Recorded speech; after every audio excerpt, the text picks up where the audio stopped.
Buenos días a todos y a todas.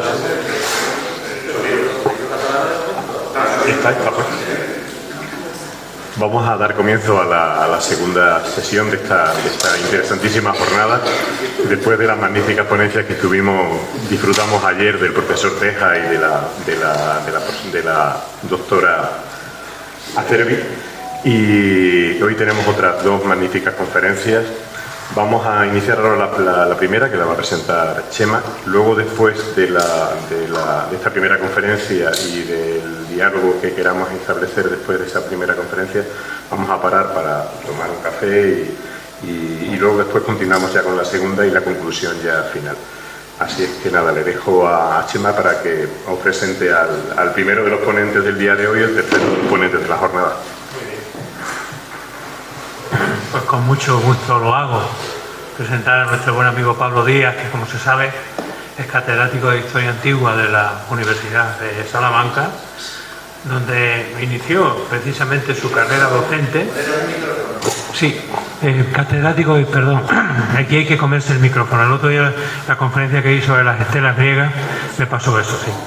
Catedrático de Historia Antigua de la Universidad de Salamanca, donde empezó su actividad docente ya hace tiempo, en el año 1982. Es discípulo de nuestro recordado amigo y maestro don Marcelo Vigil.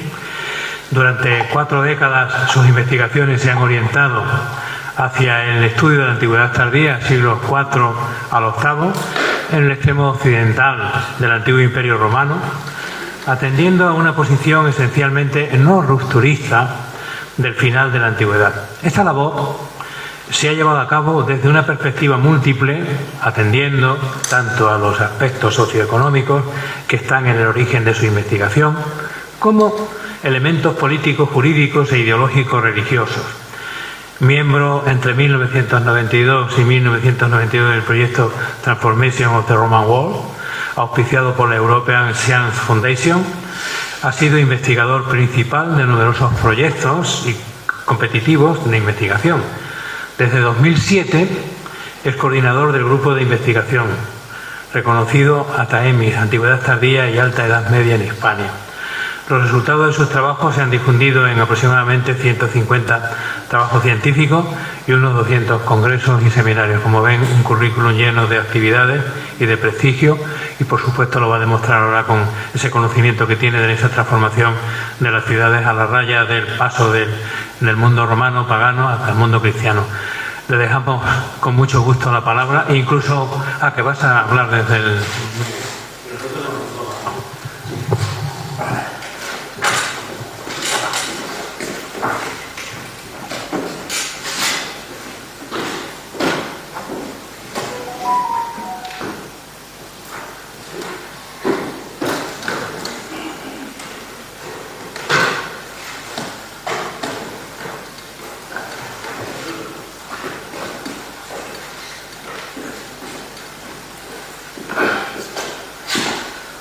Buenos días, muchas gracias a Chema por la presentación. Las presentaciones son un problema, generan expectativas, no sabe uno si va a decepcionar. Yo voy a hablar de la conformación de un paisaje religioso cristiano en el caso de Mérida. Y como dice en el título, que me llegó dado también, procuraré entroncarlo dentro de lo que es un paisaje transformativo en el conjunto de la península, para que los ejemplos además ganen fuerza si los contrastamos con algunos otros. La construcción de un paisaje cristiano en su posición o en sustitución de un paisaje pagano durante la Edad Tardía supuso un fenómeno de largo alcance que sin duda redefinió morfologías y referencias visuales, al tiempo que alteraría la sociabilidad vinculada a las nuevas exigencias del culto. El proceso fue desigual en el tiempo y en el espacio, fue más temprano e intenso en Oriente que en Occidente y más evidente en las ciudades que en el campo, donde la cristianización y sobre todo la monumentalización fueron siempre por detrás de los procesos urbanos.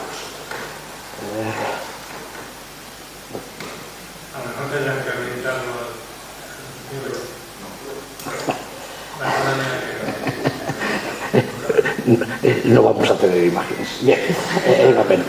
La exaltación de lugares de culto significativos no es una innovación cristiana. Los judíos regresaban a Jerusalén para la Pascua y el mundo pagano estaba plagado de festivales y santuarios hacia los cuales los creyentes se dirigían periódicamente, aunque no siempre las huellas sean evidentes. El cristianismo preconstantiniano no había participado de una exaltación del lugar sagrado. Las comunidades de los piadosos se reunían en torno a la evocación de sus tradiciones, el recuerdo de la figura del Cristo Redentor, la convivencia y la oración se centraban, por tanto, en la ansiedad de llegar a Él, en la ansiedad de la parusía, la definitiva llegada del Salvador. Y la auténtica peregrinatio era el camino hacia la salvación.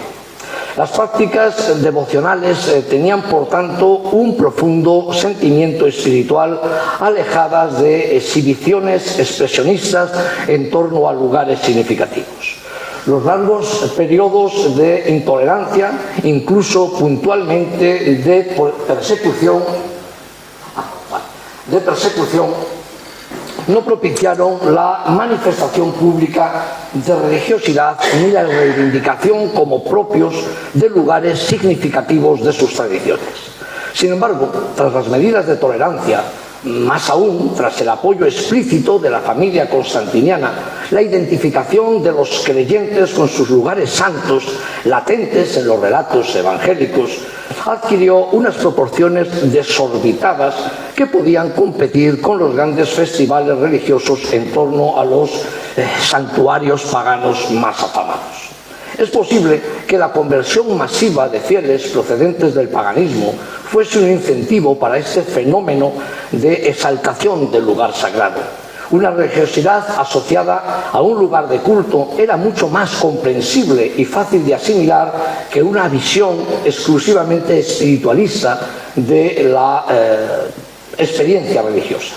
En el centro de ese proceso se sitúa la recuperación, la más conocida de todas y la primera, de Jerusalén de entre las ruinas de Aelia Capitolina. Sin embargo, la construcción de una geografía sagrada cristiana no se conformó con esta referencia única que podría haber conllevado además una confusión con el judaísmo que se empezaba a denostar cada vez más. La época de las persecuciones había generado entre los cristianos, y enlazamos ya aquí con la conferencia de Silvia Chervi ayer tarde, una figura especialmente reverenciada y significativa, que era el mártir a causa de la fe. Desde un momento temprano, estos creyentes sacrificados habían sido considerados intermediarios privilegiados entre Dios y su comunidad, mediación a la que pronto se dotó de argumentaciones teológicas. Si la intervención del mártir podía abrir una vía de comunicación entre el creyente y su creador, el lugar idóneo era sin duda el lugar del martirio, especialmente si allí estaban sus restos. Sacralizar estos espacios implicaba apropiárselos, dejar constancia de la historia conformadora del cristianismo a lo largo de todo el espacio imperial, incluso fuera de sus fronteras. En algunos casos, estos lugares se habían mantenido en la memoria de las comunidades. Otros se inventaron, en muchas ocasiones, cristianizando espacios de culto preexistentes. La situación ideal era tener un lugar de martirio y una tumba. En su ausencia, la presencia material de cualquier resto incrementaba la fuerza evocadora del lugar. Cualquier objeto que hubiese estado en contacto con el mártir generaba un foco de sacralidad, lo que dio lugar a un creciente mercado de reliquias. Con el tiempo, no solo los mártires generarían lugares de devoción, también hombres santos de vida ejemplar se convertirían igualmente en objeto de veneración, incrementando los espacios sagrados de manera exponencial. A partir de estos presupuestos, las peregrinaciones a estos lugares sagrados se convertirán en una seña de identidad del cristianismo que ha perdurado hasta el presente. En el mundo tardoantiguo, como he dicho antes, el destino mejor conocido es sin duda Jerusalén, del que ven algunas imágenes en la pantalla.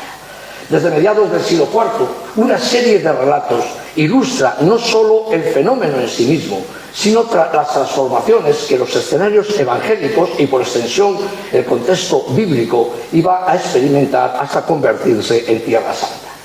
Indudablemente, las urbes que habían protagonizado la primera expansión cristiana podían presumir de un coro de mártires bien definido.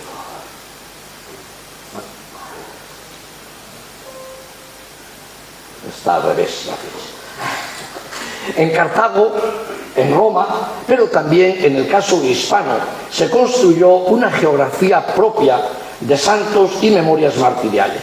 El alcance del proceso es difícil de valorar. Las referencias son limitadas, tanto en la cantidad como en la calidad de la información, y también se mencionó aquí ayer. Una serie de relatos urbanos dan cuenta de mártires tempranos y de sus santuarios, muchas veces suburbiales, que se convertían en centros de atracción para la población de su entorno. La circulación de creyentes desde los espacios extraurbanos hacia los santuarios de las ciudades constituiría una práctica que perpetuaba itinerarios simbólicos ya existentes con anterioridad, muchos de ellos, por ejemplo, en relación con el culto imperial. Más difícil es identificar espacios de peregrinación en el mundo rural donde el abandono o la destrucción de altares y templos paganos no se compensó siempre con alternativas cristianas. La distinción entre las ciudades y sus territorios, en cualquier caso, no debe ser vista como un mundo de exclusividades, aunque esa es a veces una valoración equívoca. No lo es en cuanto a la circulación de bienes y personas, ni tampoco, cuanto menos, a partir de fines del siglo IV, en cuanto a las prácticas y las creencias religiosas. Esta proliferación temprana de lugares santos, dignos de ser visitados, de lugares públicos de culto y exhibición de la nueva fe, susceptibles en última instancia de convertirse en lugares de peregrinación, se relaciona pues estrechamente con la implantación del culto a estos personajes especialmente queridos, los mártires, transformados en santos, y a sus reliquias. Prudencio, a que ayer mencionábamos también, recrea de una manera elocuente algunos casos hispanos y otros extrahispanos tempranos. En ellos narra la catarsis del encuentro entre el peregrino y el lugar sagrado, y al recordar en el himno primero a los santos Emeterio, el himno primero del Peristefanón, a los santos Emeterio y Celedonio, martirizados en Calagurris, esto se hace evidente. El texto recoge también la idea esencial de lo que se espera del lugar, que los santos allí alojados intermedien en las plegarias del suplicante. El poema, que no voy a leer, lo tienen ustedes ahí de fondo, menciona que ante los mártires de Calahorra se acercan tanto los habitantes del entorno como lo que llama el texto Exteri Orbis Colonus, una categoría imprecisa que remite a personas que vienen de fuera de la ciudad, aunque probablemente en el caso de estos centros hispanos difícilmente de zonas muy alejadas. En el siglo IV, el prestigio de los santuarios occidentales no podía competir en ningún caso con los santos lugares. Es por tanto difícil imaginar que hasta el valle medio del Ebro, en este caso, al del Guadiana, un poquito después, llegasen peregrinos de una larga distancia, o al menos de manera masiva. Sin embargo, los viajeros devotos podían detenerse en el santuario si llegaban a la ciudad por otros motivos o si estaban de paso, de viaje, lo que implicaría un flujo de extranjeros, aunque peregrinar no fuese su principal objetivo.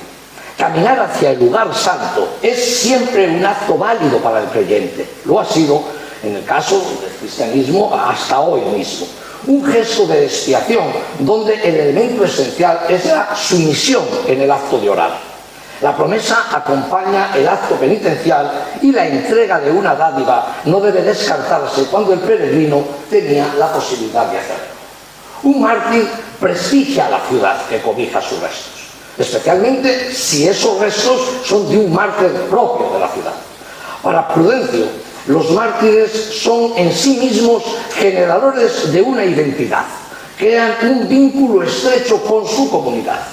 Un número elevado de mártires implica mayor prestigio y mayor protección. Y este detalle geográfico se incorporará a los elogios de las ciudades. Vamos a verlo aquí hoy también, el caso de la vida de los padres de Mérida. Un número elevado, por lo tanto, de mártires, mejor. Aquí podríamos recordar lo que les reprochaban los paganos a los cristianos. Yo creo en tu Dios, dime quién es y le sumo a los que tengo. Más dioses, más protección. En este caso, más mártires, más protección.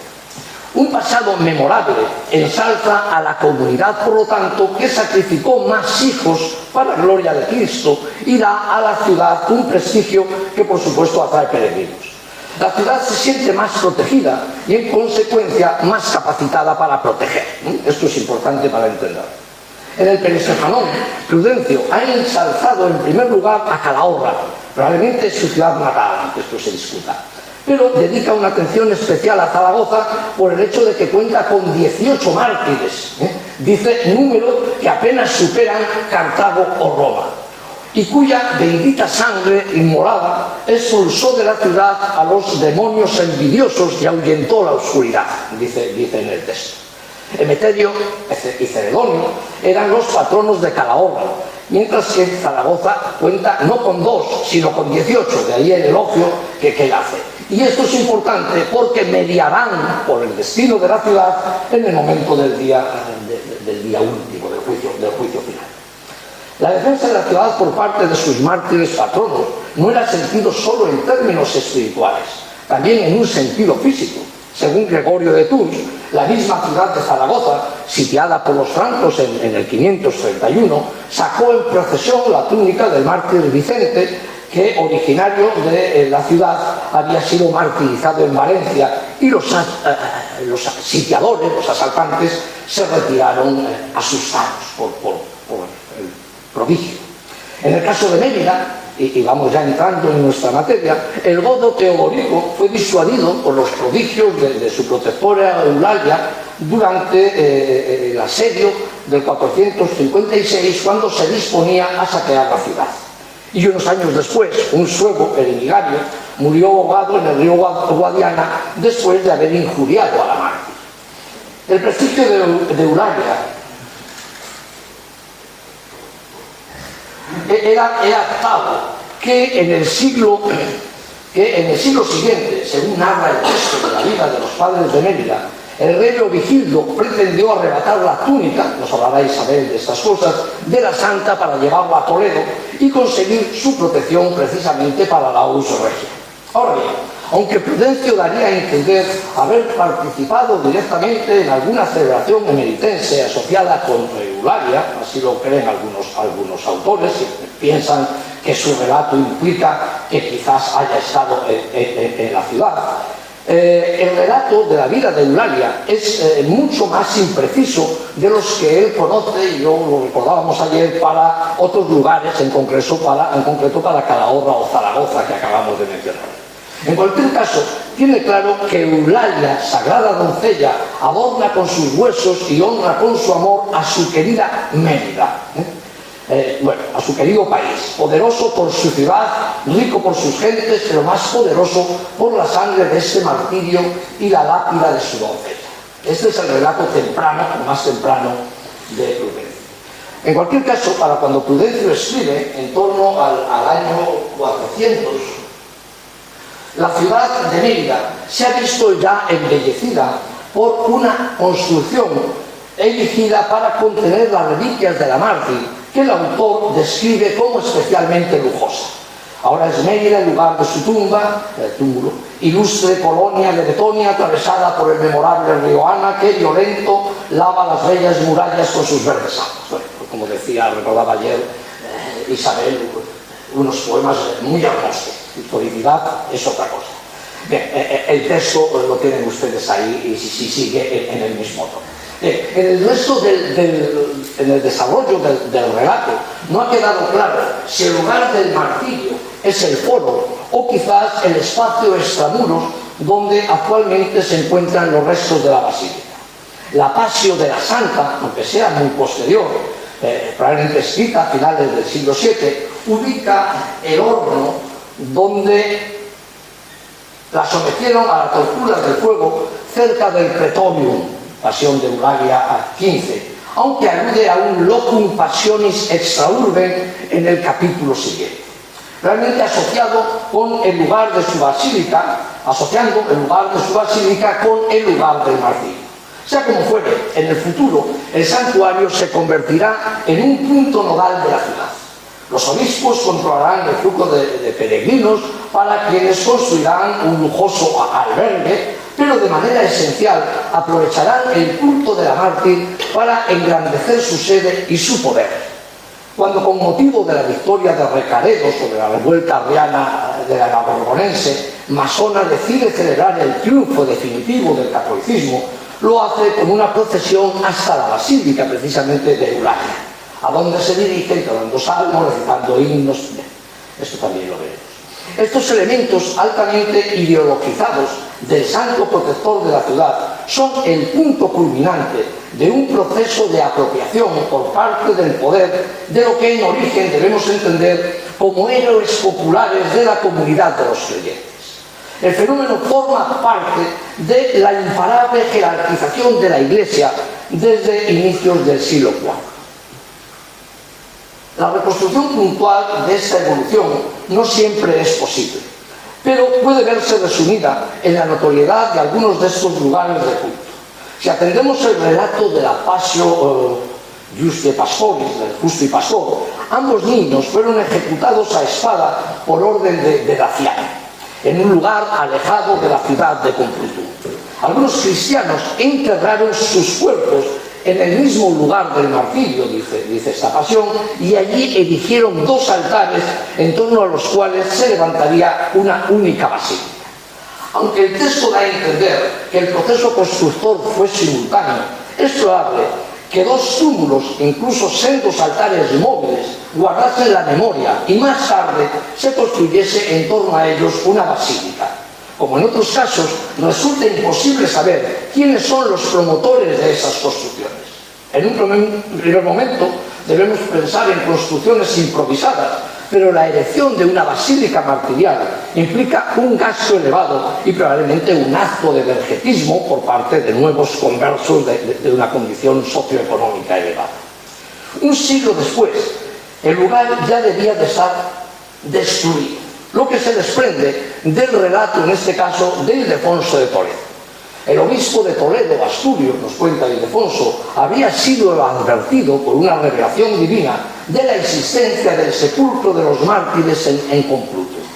Acudiendo al lugar, decide sacar a la luz y devolver su esplendor a lo que el peso de la tierra y el olvido del tiempo, dice el autor, había mantenido oculto. O sea, ya se había olvidado estos lugares de culto. Asturio, sabemos que representó a Toledo en el concilio que se celebró en el año 400, lo que implica que en apenas un siglo el lugar del martirio de Justo y Pastor habría sido abandonado y, como muchos, quedaba, en muchos otros casos, quedaba una lejana memoria que ahora es recuperada, en un momento en que la jerarquía episcopal empieza a tener fuerza. De manera paralela se puede entender los avatares del cuerpo de Vicente. El relato de su martirio es especialmente elaborado, sofisticado incluso en el relato de Prudencio, tanto en el relato de Prudencio como en la elaboración posterior del Pasionario. Nada que ver con la simplicidad del relato de Eulalia. Ambos relatan cómo tras el martirio su cuerpo, abandonado en alta mar, fue devuelto a la costa por las corrientes marinas, donde fue encontrado y honrado con un monumento sepulcral. Con el tiempo, el lugar queda olvidado, lo dice el texto, y así parece desprenderse del relato del Pasionario, donde su recuperación conllevó el abandono de su monumento sepulcral para finalmente depositar sus restos bajo un altar en la catedral.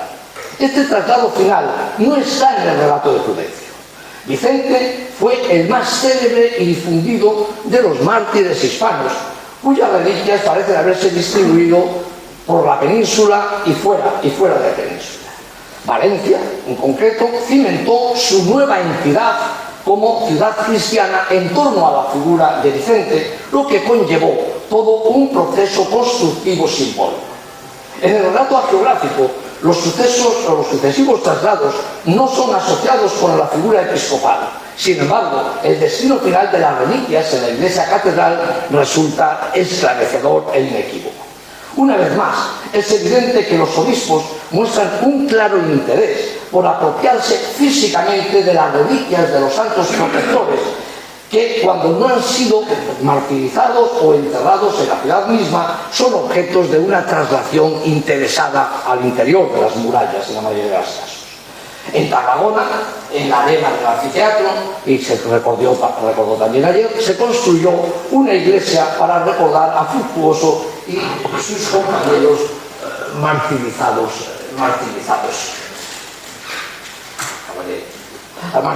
allí.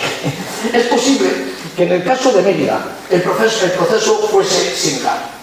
El martirio de Eulalia se asocia en el relato de Prudencio con la figura de Massimiano y se ha datado en las persecuciones de Diocleciano casi al final de su reinado, 304-305. Fechas que chocan con la escasa virulencia, y también se recordó ayer, que aparentemente presentó esa oleada persecutoria en el extremo occidental del imperio. En cualquier caso, los elementos más tempranos asociados con las excavaciones de la basílica no parecen en ningún caso anteriores al año 400. Durante el siglo IV, los cambios en el urbanismo emeritense apenas pueden ponerse en relación con la introducción del cristianismo en la ciudad. Solo 3 epígrafes cristianos se datan en el siglo IV, 2 en el 381, otro en el 388. El edificio ricamente adornado al que remitía Prudencio no es una iglesia. El término empleado por el poeta es tumulus, y en las excavaciones de Santa Eulalia se encontró una construcción de inicios del siglo IV, pero su carácter cristiano no resulta del todo evidente, aunque no se descarta su vinculación con el túmulo funerario de Eulalia, en cuyo entorno se localiza una necrópolis cristiana temprana. La iglesia que se superpone es de la segunda mitad del siglo V, producto de un proceso de reordenación urbanística que parece posterior a una serie de niveles de destrucción que se fechan a comienzos de ese siglo V. La fecha de esta iglesia coincidiría con la de la polémica restauración del puente de la ciudad, en la que se ve implicado un obispo de nombre Zenón, que conllevaría o coincidiría con un momento de renovación edilicia. Misma época en la que se datan importantes transformaciones en el foro de la ciudad, que había perdido ya su función original, así como un proceso de amortización del teatro y el circo. Cerca del templo de Diana, unas cimentaciones graníticas datadas a caballo en los siglos V y VI se han puesto en relación quizás con los restos de una temprana basílica cristiana. La cristianización de la topografía de la ciudad como tal no se produciría hasta el siglo VI, cuando se levantó el conjunto episcopal, una iglesia con el baptisterio y las dependencias del palacio episcopal, que se ubicaría debajo o en las inmediaciones de la actual concatedral. Los estudios sobre los templos paganos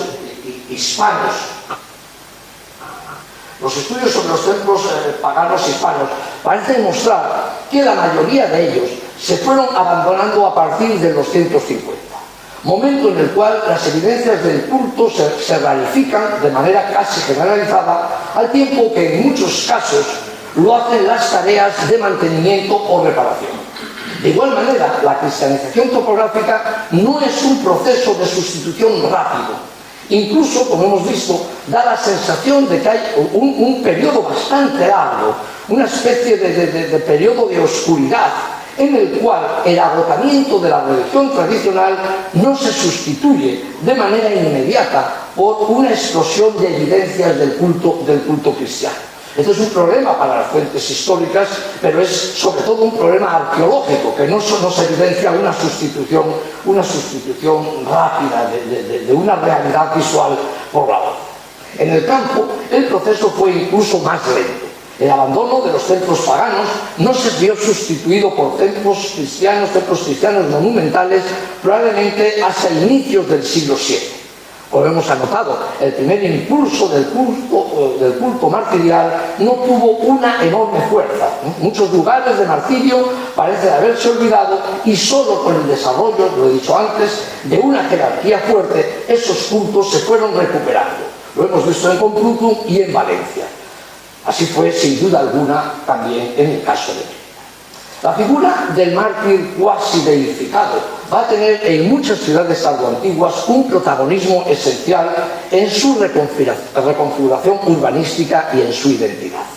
En torno a estos lugares sacralizados por la presencia de reliquias y la afluencia de peregrinos, se reordenará una topografía sagrada con una nueva concepción del espacio y de las distancias.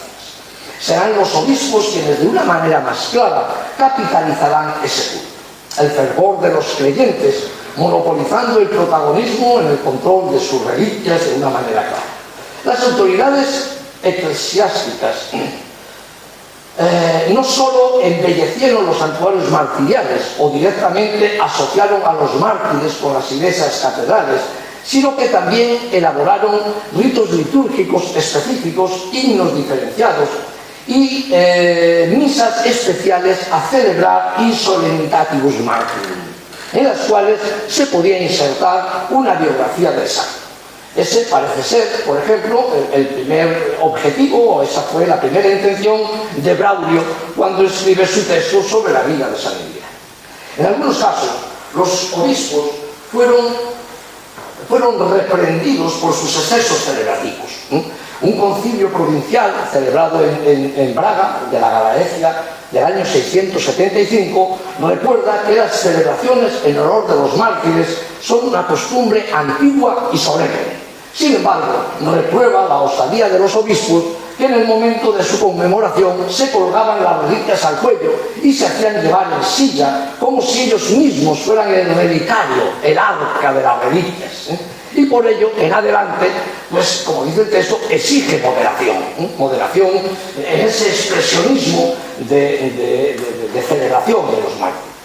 Del texto se desprende que los obispos asocian su poder en la ciudad a la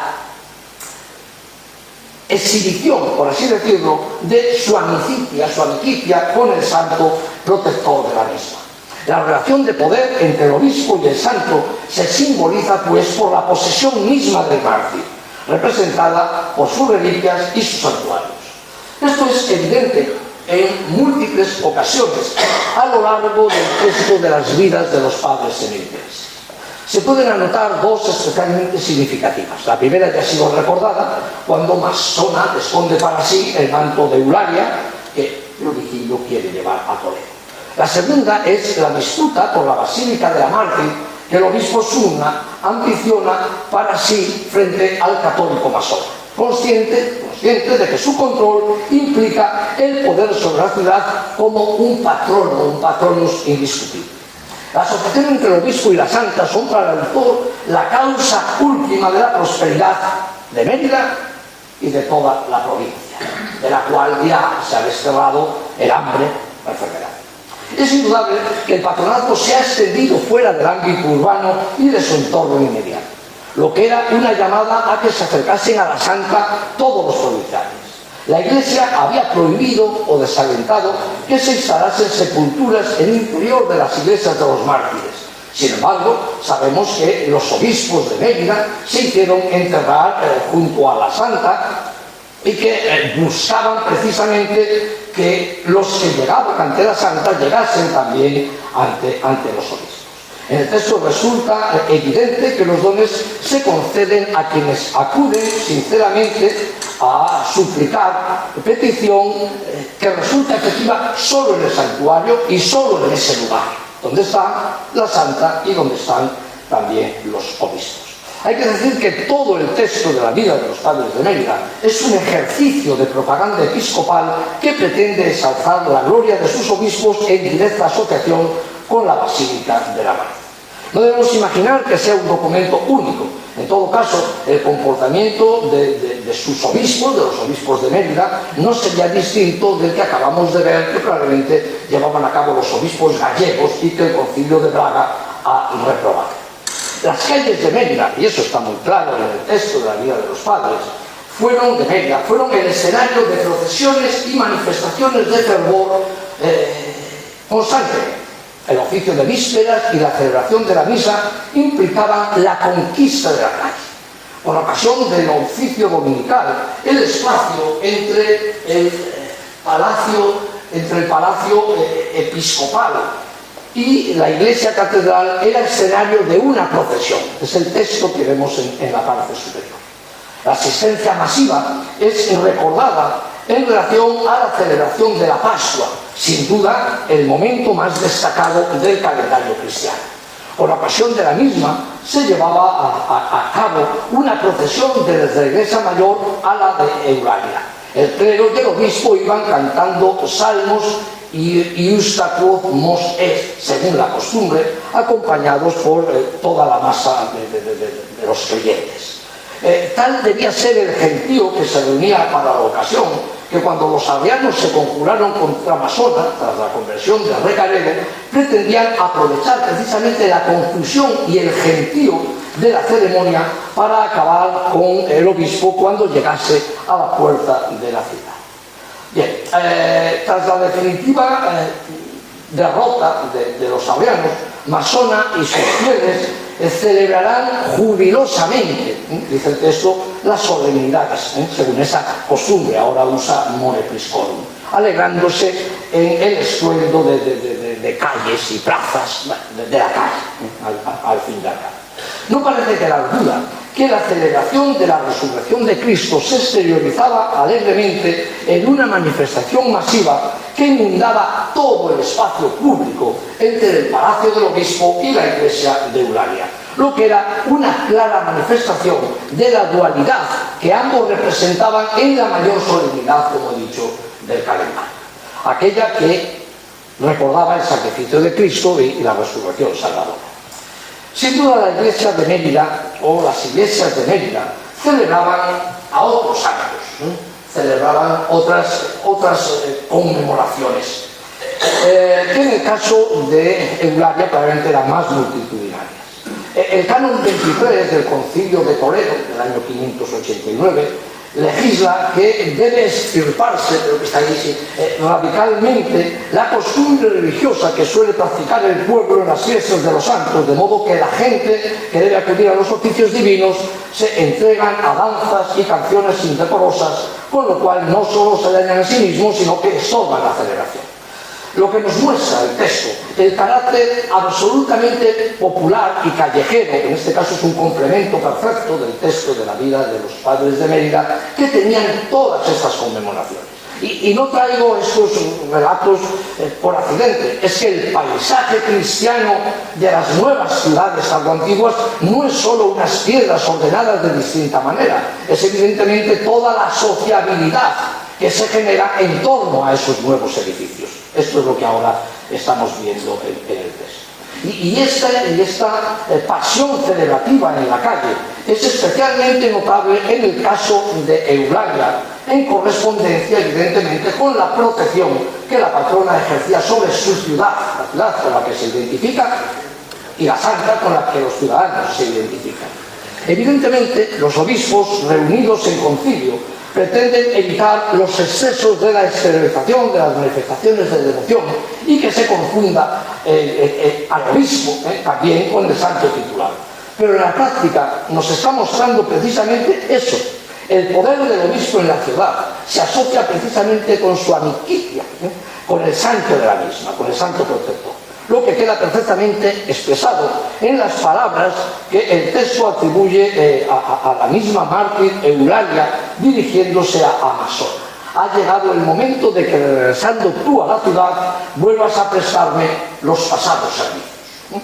Relación de poder que se simboliza con la posesión misma del mártir, como hemos dicho, representada por sus reliquias.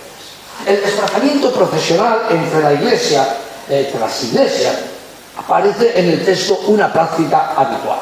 Visiones en las cuales el obispo, en este caso Fidel, aparece junto a santos difuntos recorriendo las distintas basílicas de los mártires, son recordadas igualmente. El autor del texto recuerda cómo en caso de sequía el obispo Inocencio, sucesor de Masona, recorría con los fieles las basílicas de los santos, en plural.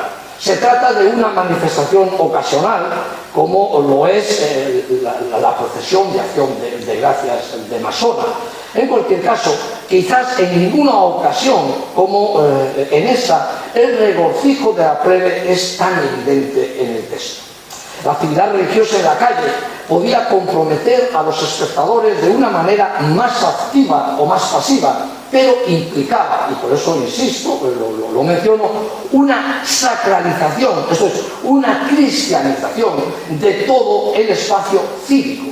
Por lo tanto, una reorientación nueva del movimiento humano que tenía sus puntos fundamentales en el Palacio Episcopal, las iglesias de la ciudad y especialmente la iglesia de Eulalia, de Santa Eulalia. Igualmente, las procesiones, los rezos y las salmodias que las acompañaban suponían una introducción de nuevos ruidos. La llamada a la oración de los oficios religiosos cotidianos marcarían el ritmo de toda la actividad. El visionario de 491 y siguientes acude presuroso a la iglesia porque se ha despertado creyendo oír la llamada de laudes. Está claro.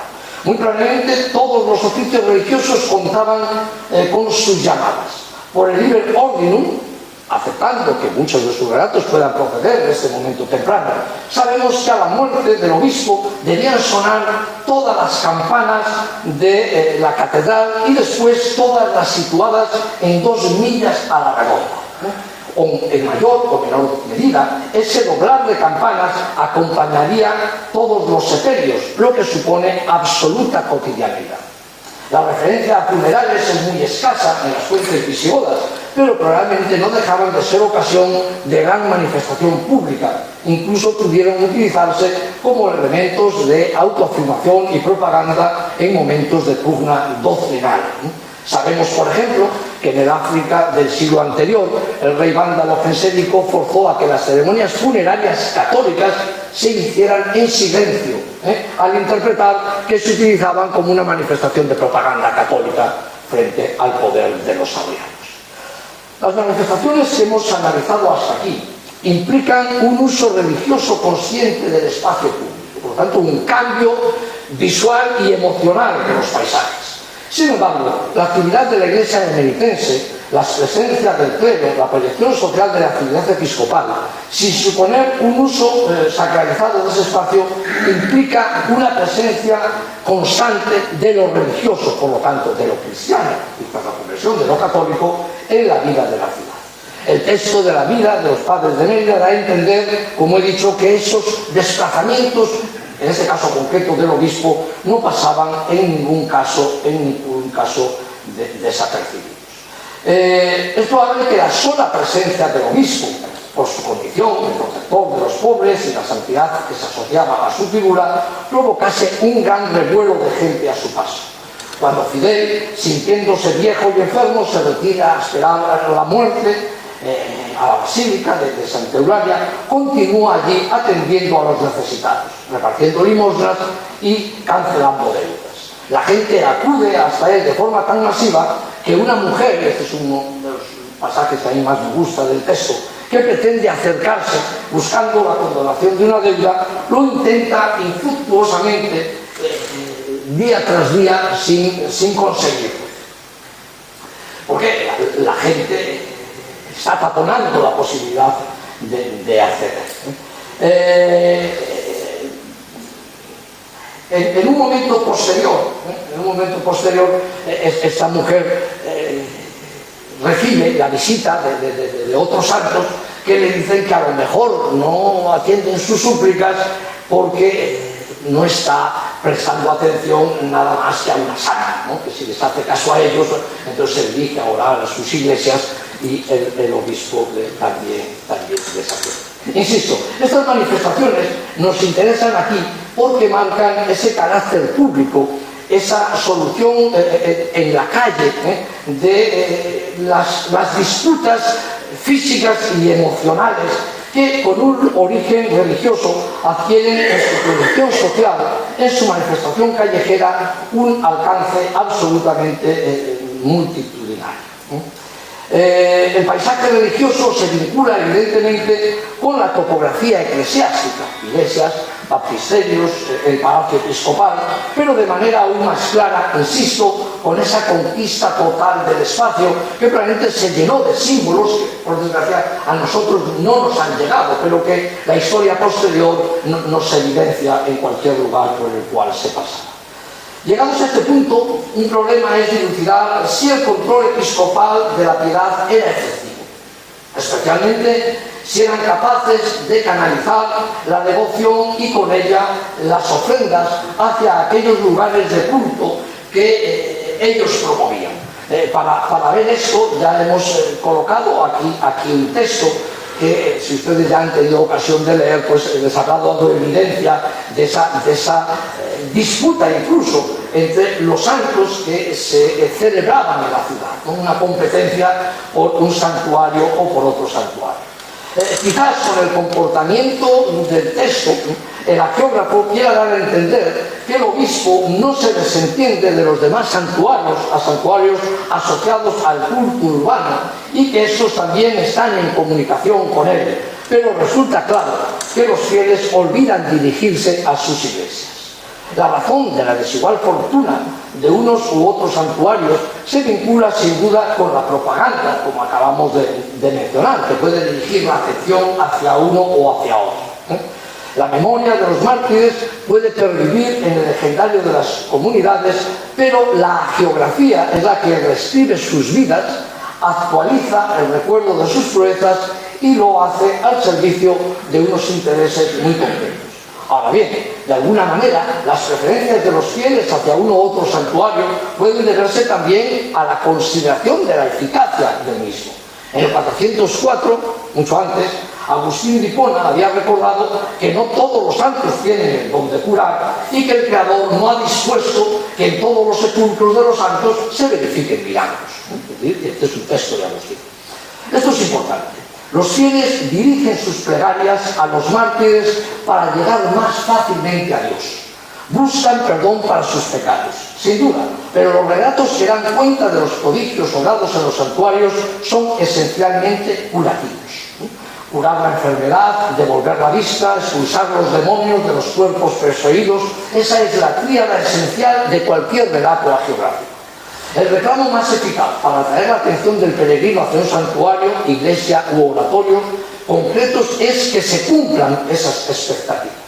No contamos con el auxilio de una cuantificación sistemática, solo algunas aproximaciones. Pero en los relatos asociados a San Martín en Tours, el 81% de los muchos relatos que se dan cuenta son de sanación y de gente que iba buscando sanar. Solo el restante, 19%, parecía que tenía un objetivo meramente religioso. E incluso a más largo plazo, estudios sobre la Inglaterra prenomedieval de 3.000 milagros asociados a santuarios, en 9 de cada 10 se busca una curación física.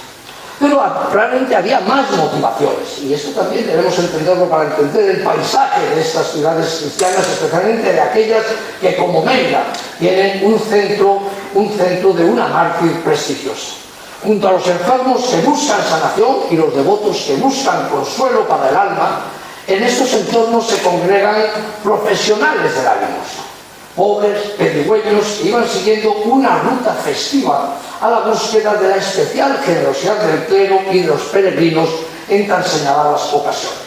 Práctica que es puesta en evidencia ya en el 326, cuando un concilio celebrado en Nice advierte sobre aquellos que, haciéndose pasar por peregrinos, se aprovechan de la caridad de las iglesias y de la caridad de los creyentes y de la bondad que asocian con la peregrinación. De hecho, obliga a que si un clérigo va de viaje, que lleve un certificado del obispo para que no sea confundido en su intencionalidad.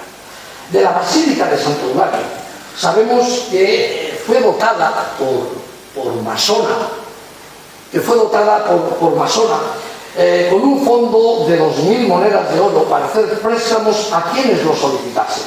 Esta labor asistencial se completó con la fundación por parte del citado masona, de un xenodopium, creo que me he saltado la imagen ahora, pero lo conocen todos los emeritenses muy bien, no hace falta. Esto es para los griegos, ¿no? Para los emeritenses. Bien, esa labor, digo, se completó con la fundación de este hospital de peregrinos que atendía a siervos, a libres, a cristianos, a judíos, dice el texto, a cualquiera que con buena fe llegase a este lugar. El hospital contaba con médicos que recorrían además la ciudad recogiendo a cuantos enfermos encontraban, lo dice también el texto. Los peregrinos que llegan a Mérida no podemos pensar que lo hacen como un deambular sin rumbo. Se dirigen a visitar la tumba de la santa mártir Eulalia, cuya fama, como hemos dicho, ya había recordado Prudencio en el Peristefanón en el siglo IV. Y no ha dejado de crecer desde entonces. Allí buscan una intimidad con lo sagrado, termino ya enseguida, una terapia de la distancia, que es como se ha denominado a veces ese caminar hacia el lugar santo, y lo hacen en un número tan grande que es necesario construir un hospital para su atención.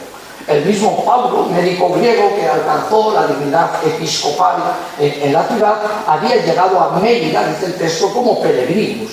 Probablemente no fue la fama de la sangre de Eulalia lo que le llevó a España, pero quizás sí lo que le hizo llegar a Mérida y lo que le hizo quedarse, en este caso, en la ciudad. Lo que es explícitamente afirmado en relación con el Amacenanto, por ejemplo, otro de los santos recordados en el texto, y también cuando alude a Fructuoso de Braga, otro de los peregrinos ilustres de Mérida, que dice su vida anónima por devoción a la santa Eulalia. Llega a la ciudad para combinar allí sus sagrados votos, o los sagrados votos de su espíritu, con los afectos de su corazón.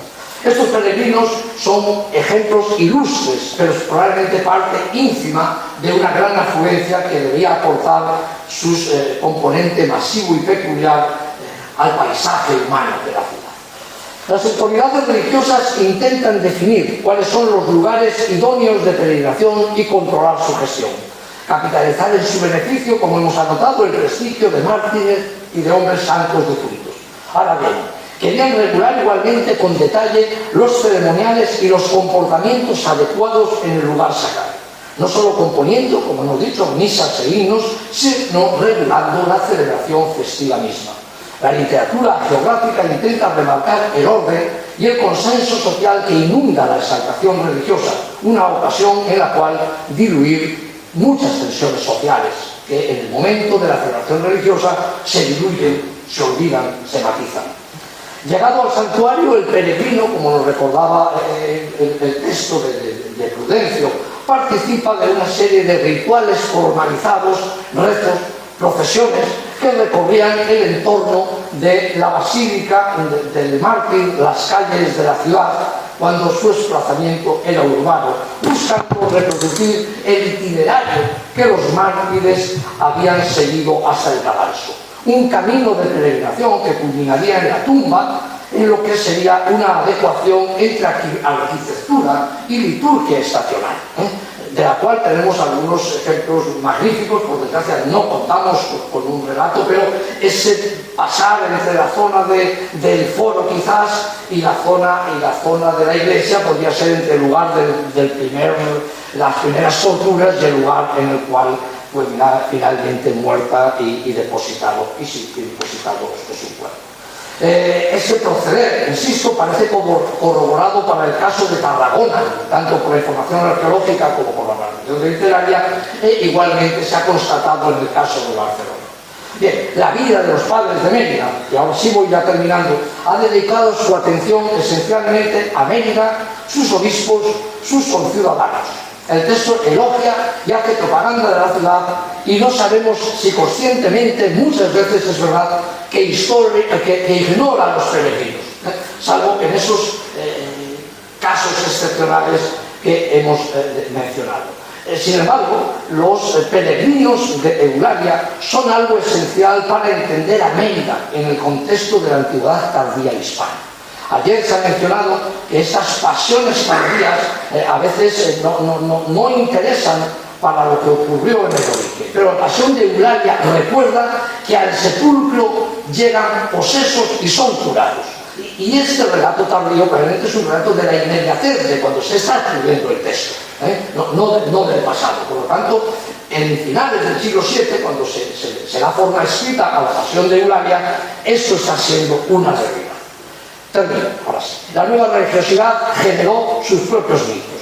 Los grandes santuarios urbanos se asociaron con sus héroes más queridos: Cristo, la Virgen María, los apóstoles, y de una manera mucho más próxima al sentimiento del habitante del entorno, los mártires y los confesores, con los cuales tenían una especial familiaridad, aquellos que de verdad o más querían, si esto puede decirse. El milagro anhelado o realizado en su santuario con la elección de una reliquia necesita expectación y espectadores, necesita del bullicio de la masa, de creyentes que se concentran a la espera de recibir un favor divino o de presenciarlo para convencerse de la posibilidad objetiva que ellos tienen de obtenerlo para sí en el futuro. El santuario de Eulalia fue realmente uno de los más significativos en el caso hispano, y no es casualidad, y también se recordó ayer aquí, que Eulalia sea la única santa hispano que se colocó en el cortejo de los mártires y de los santos en San Apolinar en Roma. Muchas gracias.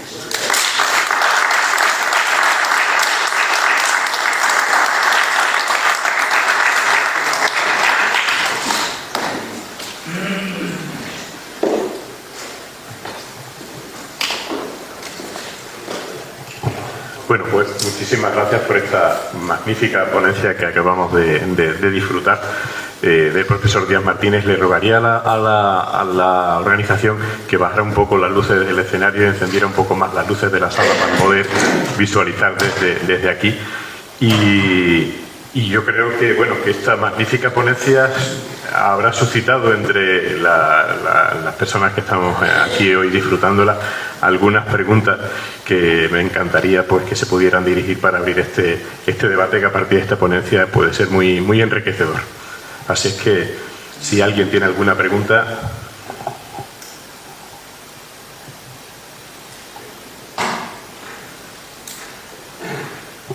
José María.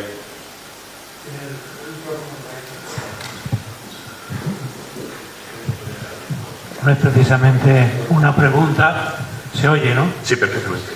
Lo que yo quiero plantear a nuestro buen amigo Pablo, sino una felicitación efusiva por la ponencia tan extraordinaria que nos has ofrecido. Y por supuesto, bueno, pues recordar muchas cosas de la religiosidad emeritense. Y nada, simplemente yo quería abrir el fuego dándote la enhorabuena. Yo no tengo nada que preguntarte, está todo muy claro. Pero yo creo que aquí hay personas que pueden sostener un diálogo contigo bastante enriquecedor para todos. Yo los animo a que pregunten.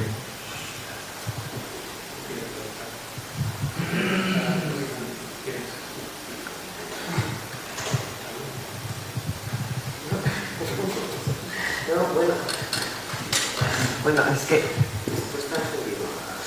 Sí, buenos días. Bueno, yo en realidad es que es tan magnífica que tampoco tengo mucho que añadir.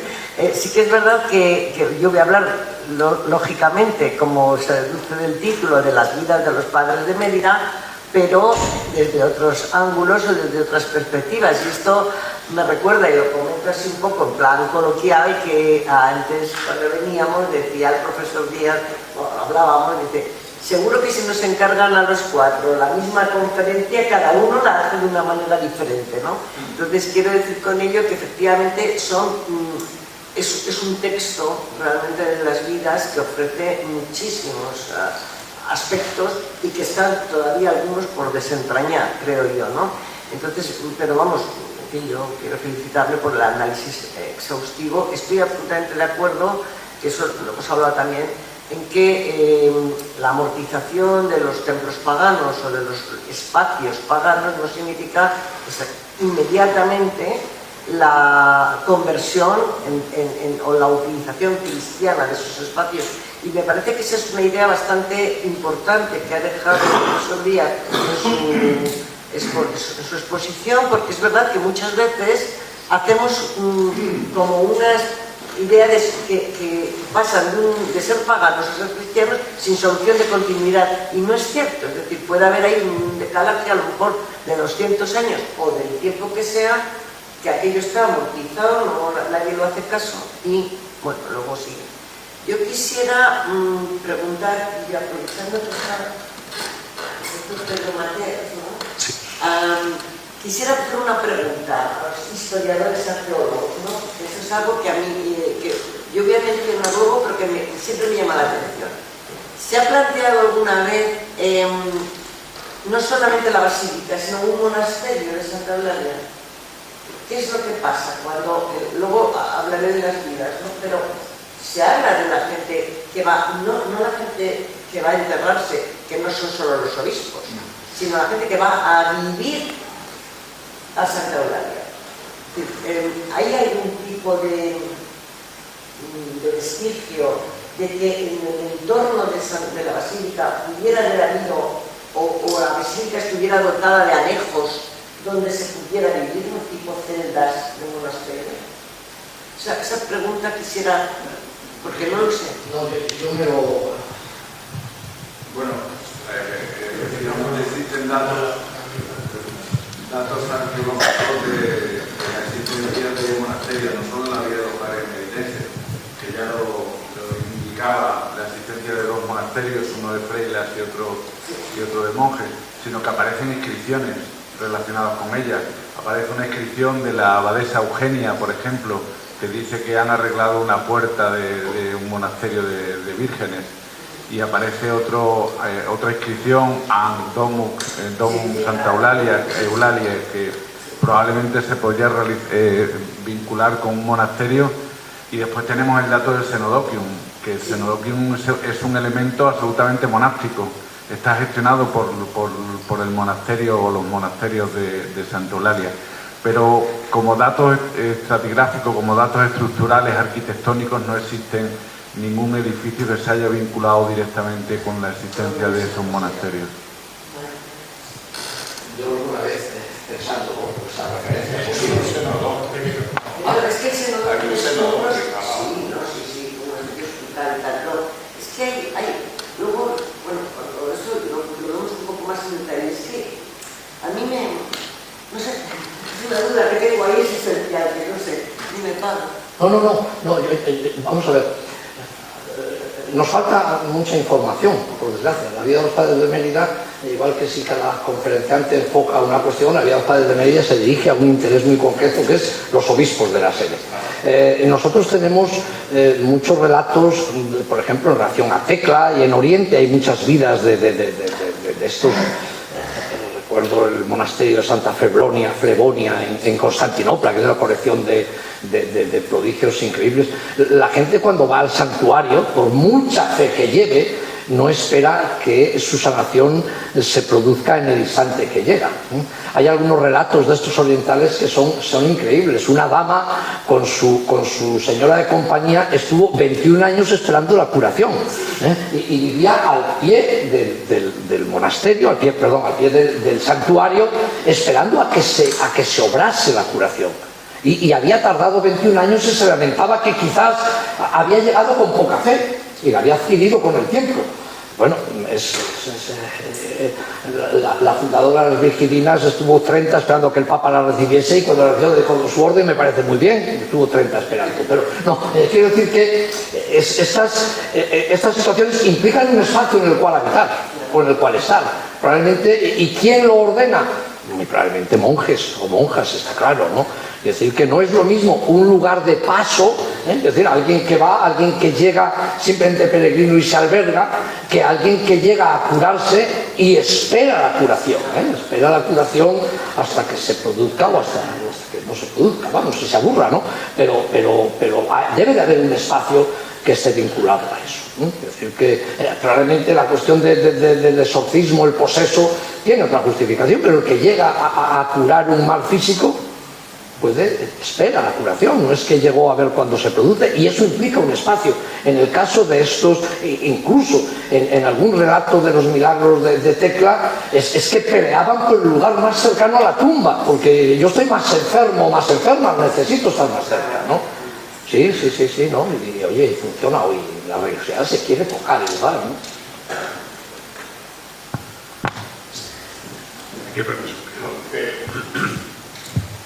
Vamos a ver, los muchísimos santuarios y relatos que hay de curaciones mediante la práctica de la incubación, del dormir en el monasterio, perpetuando las prácticas de los asclepiades, de los santuarios de Asclepio, la curación mediante el sueño. Lo que yo no recuerdo, creo que haya casos o que esté atestiguado que se practicase el rito de la incubación en el santuario de Santa Eulalia. Es decir, hay curaciones, pero creo recordar, porque el tema lo ha estudiado Silvia, tiene algunos trabajos, yo mismo, sobre la incubación, y no recordamos, yo no recuerdo que hay ningún signo de que se practicase la incubación.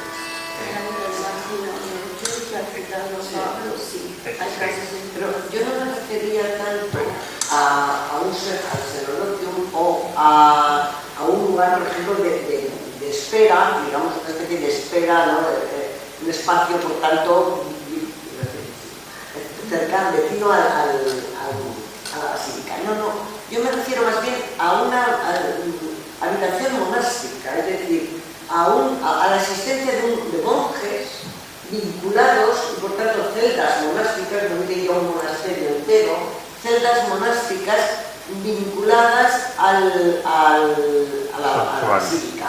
Es decir, lo digo por el joven Augustus, ¿no? de la vida de los padres de Bénica. Luego lo veremos para no destripar la conferencia antes de tiempo, ¿no? Quiere decir, ahí se está hablando del chaval este que está enfermo, que tal, pero el otro lo va a visitar, el escritor, lo va a visitar a su celda.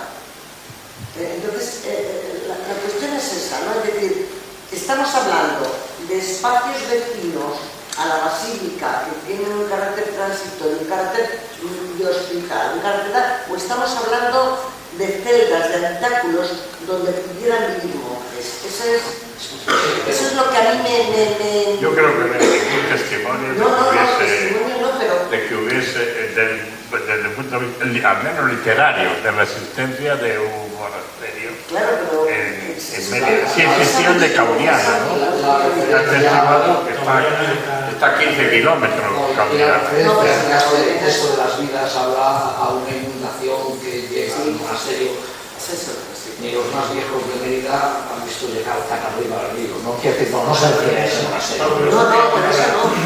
Eso tenemos que hablar. En el año 47, el agua sobrepujó las puentes.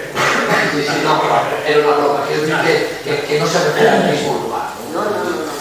Ni arqueológicamente, ni testimonialmente, por desgracia tenemos, pero es muy probable que hubiese. Había muchas iglesias que se asociaban a las fundaciones de las fórmulas visigodas, dicen, funde una iglesia y al lado un monasterio. Y daré dinero para atender tanto a los servicios de la iglesia como a su supervivencia de la comunidad que está al lado y la cuida. Es decir, que no era nada más, que una iglesia se asociase con un monasterio y no necesariamente lejos de la ciudad, también en la ciudad. Por lo tanto, pudo haberlo. Lo que pasa es que como ya jugamos con los testimonios positivos y los negativos. De todas formas, que cuando hablamos de monasterio no es el del nombre de la rosa de la película, que cuando hablamos de monasterios estamos hablando de rústico. Claro, eran cuatro cuchitriles al lado, o sea, que eso es una pregunta. Hay una pregunta y ahora ya le digo. ¿Qué correlación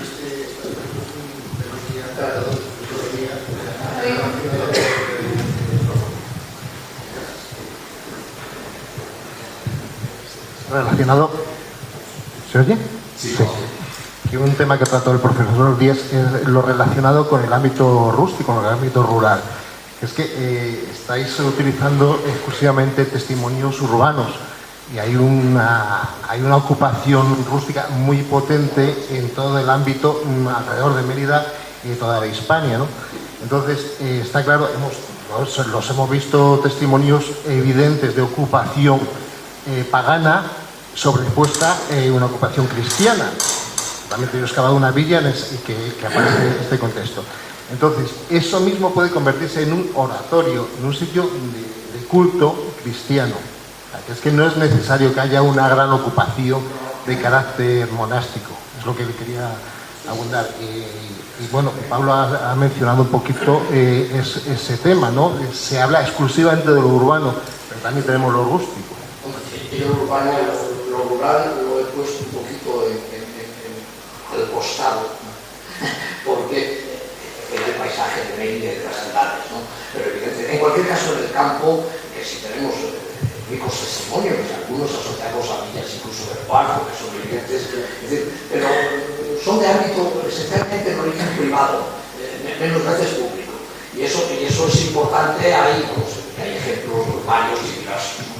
En cualquier caso, lo de la sustitución inmediata, si es algo que quiero insistir un poquito. Yo recuerdo cuando de estudiante leí el libro de Dodds, Paganos y Cristianos, en una época de angustia, aquella idea que era tan sugerente, psicoanalítica prácticamente, porque Dodds era freudiano de todo en sus textos. Y luego descubres que no hay, digamos, un salto.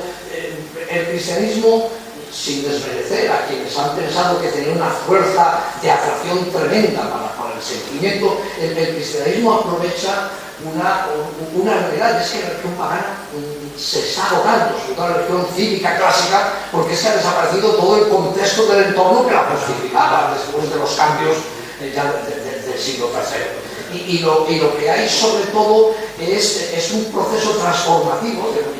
Ayer decía que el paganismo avanzaba hacia un monoteísmo, por ejemplo. Es decir, que se ubica o se aprovecha un espacio tras un periodo, no voy a llamar de oscuridad, pero de ralentización, ¿no?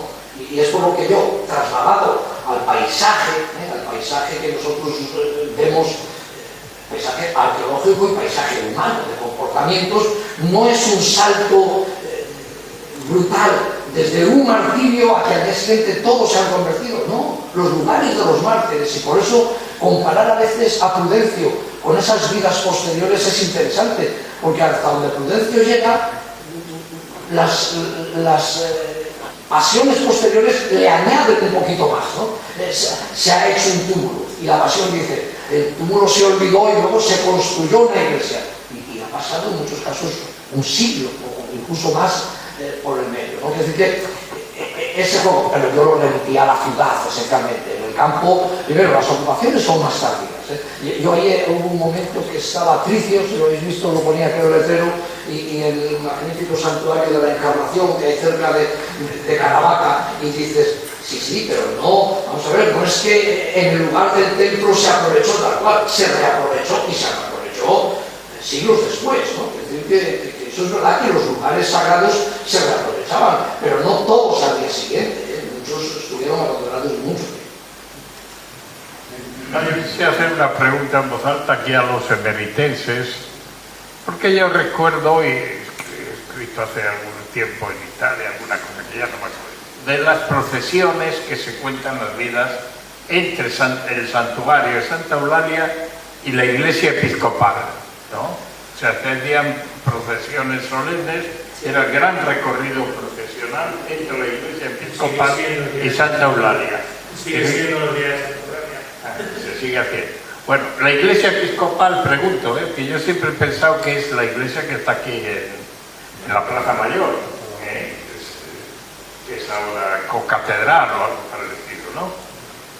¿Realmente está seguro de que esa era la iglesia episcopal de que se habla en las vidas de los padres o no? Bueno, yo no voy a hablar de eso, pero para concluir lo rural tiene mucho interés y evidente, ahora pasaremos para allá, que son los que tienen que hablar. Lo rural tiene mucho interés y aquí tenemos ejemplos de cristianización de los lugares, vamos a llamarles así, paganos o anteriores. Quien nos conoce La Cocosa, quien no conoce Valdecebadá o nuestra Casa Herrera. Y también, en cuanto a la iconografía, bien es sabido que la iconografía pagana sigue presidiendo la iconografía cristiana, porque se aprovechan muchos héroes paganos, por hablar por ejemplo de Orfeo o de Belerofonte, para realizarlos con las nuevas creencias, con el dogma cristiano. Creo que son muchos ejemplos, pero bueno, que hablen los que tienen que hablar del tema de la concatedral.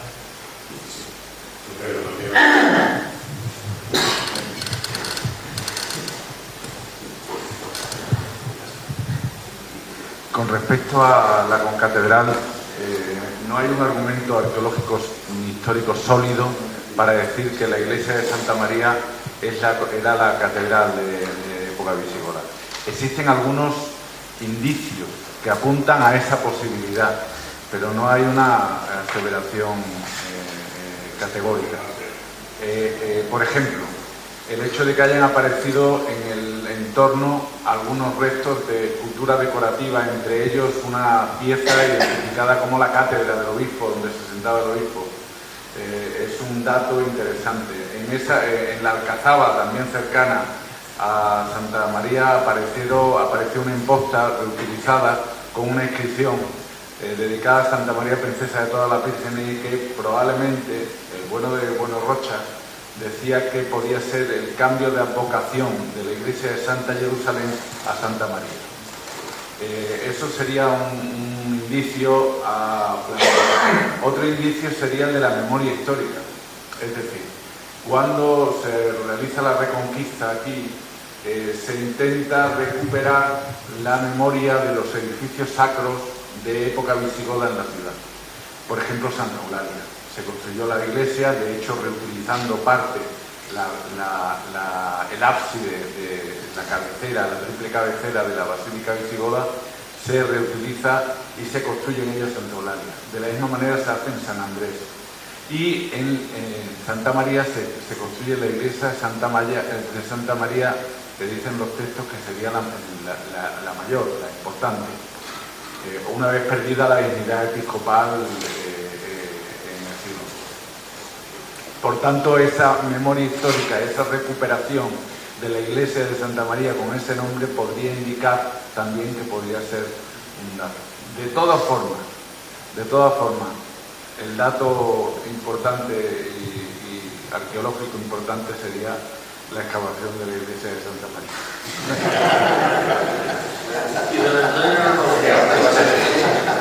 Ahí está don Antonio.